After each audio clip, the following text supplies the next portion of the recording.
Dans cette séquence, nous allons faire la synthèse pour une fonction du type racine carrée. Donc ici, j'aimerais que vous fassiez une pause sur la vidéo et que vous sachiez compléter tout seul la définition, l'ensemble de définitions, les limites, le tableau de variation, le tableau de signes et le graphe. Et puis ensuite, venez voir si vous avez juste. Donc déjà, si on fait la définition, la fonction racine carrée, elle est définie par f de x égale racine qui se note ainsi, c'est un radical. Au niveau de l'ensemble des définitions, pour quelle valeur de x j'ai le droit de prendre la racine? Eh bien, on est limité. J'ai le droit en fait à partir de 0, puisque racine de 0 c'est 0, et j'ai le droit à prendre la racine de tous les nombres positifs. Donc l'ensemble de définitions c'est 0 plus l'infini, ainsi. Pour calculer les limites, on va aller en fait avant chercher le dessin, le graphe.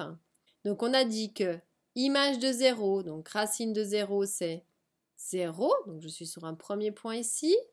Racine de 1, celui-là il est facile aussi, c'est 1, et racine d'un carré connu, c'est 4, c'est-à-dire 2.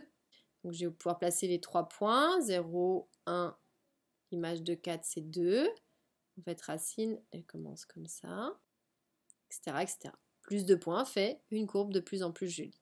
Si je veux la limite lorsque x tend vers plus l'infini, c'est-à-dire que le x il se dirige vers la droite, le y, même s'il y va doucement, il continue à monter, aller vers plus l'infini. Donc on dit que la limite de f de x lorsque x tend vers plus l'infini, c'est plus l'infini. Au niveau du tableau de variation, donc tout de suite je recopie l'ensemble de définitions, 0 plus l'infini, ce qui m'était donné ici. Eh bien, si je regarde sur mon dessin, que se passe-t-il au niveau des variations? Si j'ai un petit vélo, eh bien je lis de la gauche vers la droite, donc je vais me déplacer, mon crayon, il monte. Donc en fait, c'est une fonction croissante. Si on complète le tableau de variation, ici en 0, ce n'est pas une limite, c'est une image, puisque l'image de 0 existe. L'image de 0, c'est 0, ce qu'on a calculé aussi ici. Donc on complète l'image de 0, 0. Et puis la limite en plus l'infini, on l'a trouvée, c'est plus l'infini. Au niveau du tableau de signes, encore et toujours, je recopie par rapport à mon ensemble de définitions et puis je vais aller compléter. Pour f de x, au niveau du signe, tout de suite, on se souvient, on va déjà chercher le moment où c'est nul. Est-ce qu'elle coupe l'axe des abscisses?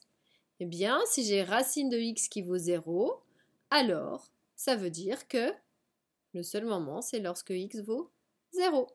C'est ce qu'on voit ici. C'est le seul endroit où la courbe coupe l'axe des abscisses. Donc ici, on met 0, le moment où ça couple. Et puis le signe, eh bien, si je suis sur 0 plus l'infini, c'est que je suis sur cette partie qui est ici. Ma courbe, elle est dans la partie ici, c'est-à-dire dans la partie positive. Donc on met un plus. Donc le tableau de signes de la fonction racine carrée est 0 plus sur 0 plus l'infini. Donc ici, pareil, ce sont des éléments de base à connaître par cœur. Donc vous voyez que si vous connaissez bien le graphique, le reste en découlera.